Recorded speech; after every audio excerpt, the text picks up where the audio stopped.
Driving licence পরীক্ষায় অনিয়মের অভিযোগে Bangladesh route transport authority BRTA Sylhet সার্কেলের এক কর্মচারীকে ১ মাসের বিনাশ্রম কারাদণ্ড দেওয়া হয়েছে। এ সময় আরও ৪ দালালকে আটক করা হলেও পরে মুচলেকা দিয়ে তাদের ছেড়ে দেওয়া হয়। সোমবার ১১ মে দুপুর ১২টার দিকে সিলেট কালেক্টরেট ভবনের সামনে চালকদের ড্রাইভিং লাইসেন্স পরীক্ষা চলাকালে এ ঘটনা ঘটে।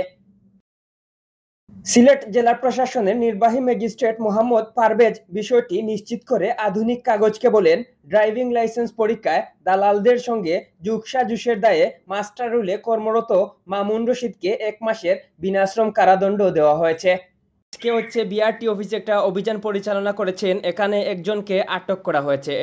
এই বিষয়ে একটু জানতে চাচ্ছি যে এটা কি আসলে সত্যি? অবশ্যই সত্যি। ঘটনা বিস্তারিত বলতে হচ্ছে ওনারা অর্থাৎ বিআরটিএ যে স্টাফকে জেল দিয়েছে উনি হচ্ছে আপনার দালালদের সাথে মিলে প্রার্থীদের কাছ থেকে বাড়তি টাকা নেওয়ার যে বিষয়টা ওইটার সাথে জড়িত। ১ মাসের বিনাশ্রম কারাদণ্ড দেওয়া হয়েছে। ১ মাস।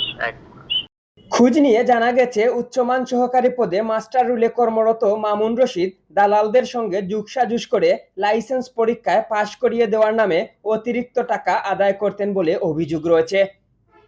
সোমবার লাইসেন্স পরীক্ষা চলাকালে ভুক্তভোগীদের অভিযোগের ভিত্তিতে জেলা প্রশাসনের নির্বাহী ম্যাজিস্ট্রেটের নেতৃত্বে ভ্রাম্যমাণ আদালত অভিযান পরিচালনা করে। এ সময় অভিযুক্ত কর্মচারী ও ৪ দালালকে আটক করা হয়। পরে মামুন রশিদকে ১ মাসের বিনাশ্রম কারাদণ্ড দেওয়া হয় এবং ৪ দালালকে মুচলেকা দিয়ে ছেড়ে দেওয়া হয়। এম কে তুহিন, আধুনিক কাগজ।